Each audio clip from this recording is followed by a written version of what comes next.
La Bible nous enseigne clairement le moment de la seconde venue de Jésus.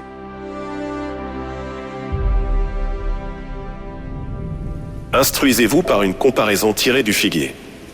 Dès que ses branches deviennent tendres et que les feuilles poussent, vous savez que l'été est proche. De même, quand vous verrez toutes ces choses, sachez que le Fils de l'homme est proche, à la porte.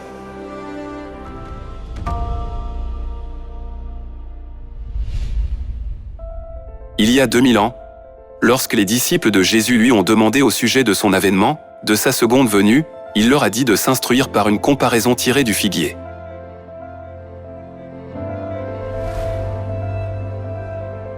La raison pour laquelle nous devons prêter attention à la parabole du figuier est que le bourgeonnement du figuier représente le temps de la seconde venue de Jésus.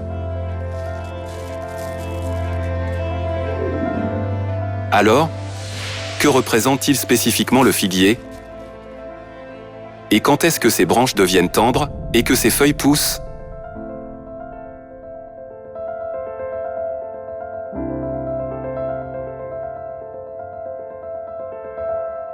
Le figuier est couramment présent dans la nation d'Israël. Les Israélites avaient l'habitude de se reposer sous le figuier. Ils mangeaient les fruits, qu'ils soient frais ou secs, et en faisaient même du pain. C'est ainsi que le figuier était familier aux Israélites. Jésus a donné une parabole en utilisant le figuier couramment présent dans la nation d'Israël. Il dit aussi cette parabole, un homme avait un figuier planté dans sa vigne. Il vint pour y chercher du fruit, et il n'en trouva point.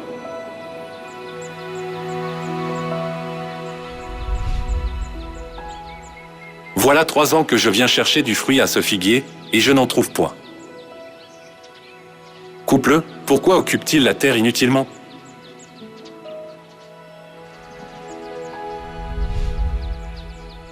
Seigneur, laisse-le encore cette année. Peut-être à l'avenir donnera-t-il du fruit, sinon, tu le couperas.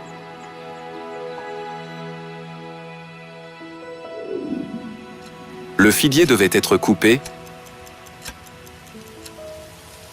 parce que son propriétaire n'avait trouvé aucun fruit pendant 3 ans.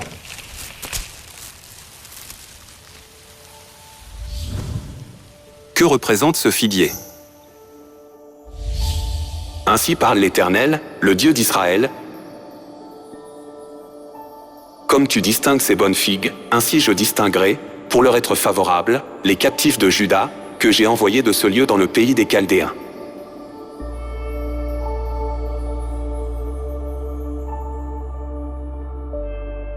Selon la Bible, le figuier représente la nation d'Israël et l'homme de la parabole qui cherche des fruits représente Jésus.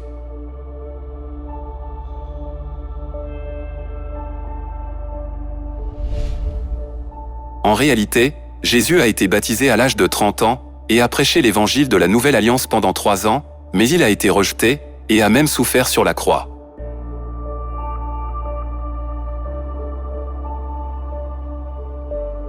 Le figuier qui devait être coupé, car il n'avait pas porté de fruits pendant 3 ans,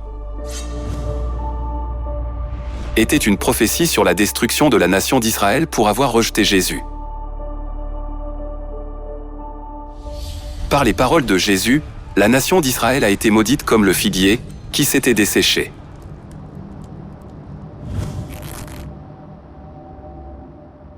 En 70 après Jésus-Christ, le siège de Jérusalem a commencé. Titus, fils de l'empereur Vespasien, assiégea Jérusalem avec son armée de 14 légions.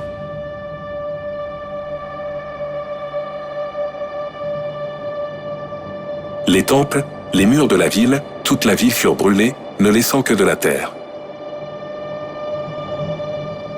1,1 million sont morts, 97 000 ont été capturés.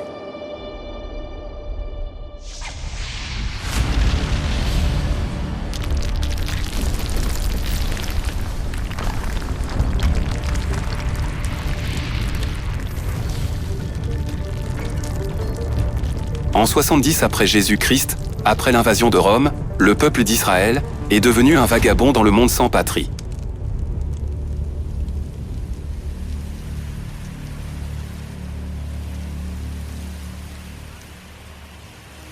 la nation d'Israël est devenue comme le figuier desséché que Jésus a prophétisé.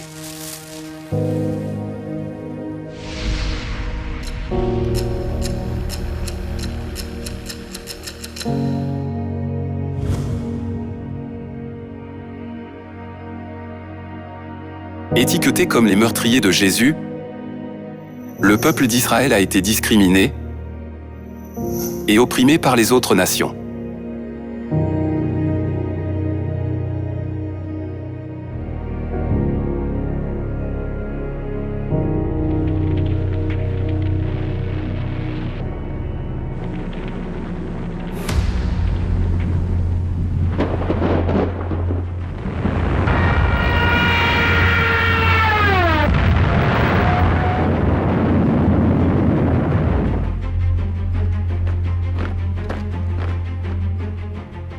Ils ont même vécu le massacre de 6 millions de Juifs pendant la Seconde Guerre mondiale par les nazis.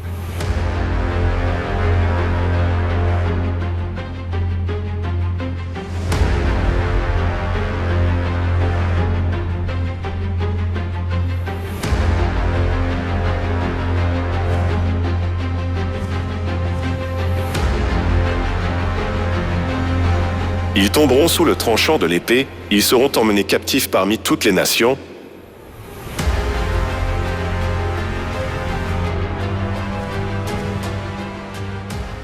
Et Jérusalem sera foulée aux pieds par les nations, jusqu'à ce que les temps des nations soient accomplis.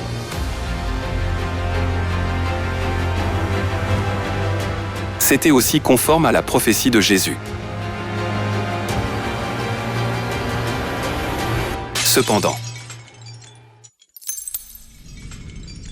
le 14 mai 1948, la déclaration d'indépendance proclamée dans le monde entier.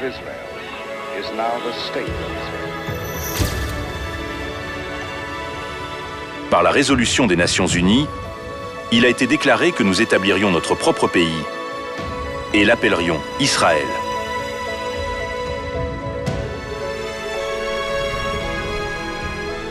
Les Juifs qui ont erré dans le monde entier pendant 1900 ans sont retournés en Palestine et ont rétabli la nation d'Israël.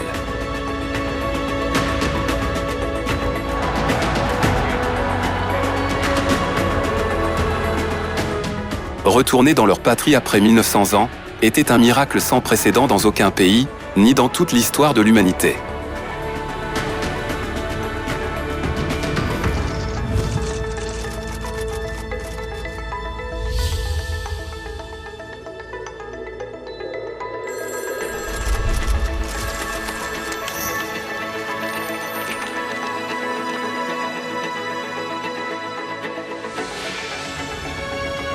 Alors, quelle est l'étonnante providence de Dieu dans l'histoire de l'indépendance d'Israël ?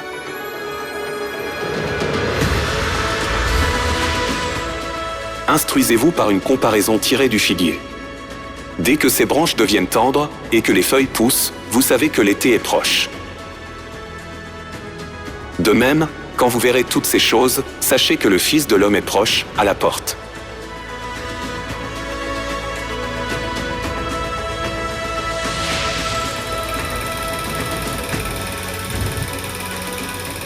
Le moment où les branches du figuier deviennent tendres et où ses feuilles poussent.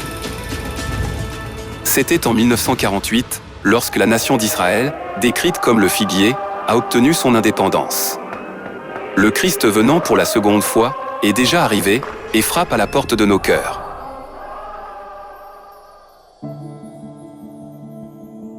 Voici, je me tiens à la porte et je frappe.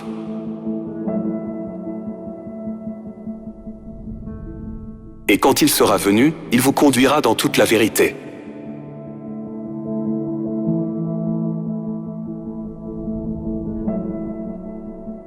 Il ne parlera pas de lui-même, mais il dira tout ce qu'il aura entendu, et il vous annoncera les choses à venir.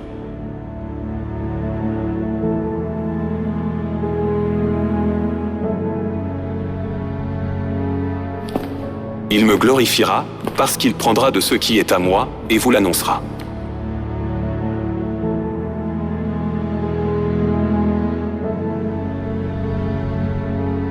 Jésus venant pour la seconde fois, qui devait apparaître en 1948, doit rétablir la nouvelle alliance qu'il a prêchée et pratiquée lors de sa première venue. Qui est-il? Il était celui qui s'est fait baptiser à l'âge de 30 ans en 1948 et qui a commencé sa vie d'évangile en tant que roi spirituel d'Israël.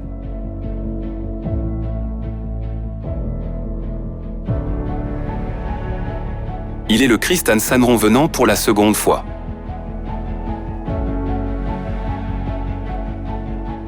Le Christ Ansanron a rétabli la vérité en ruine, fondé l'Église de Dieu et posé les bases du chemin de la vie pour toute l'humanité.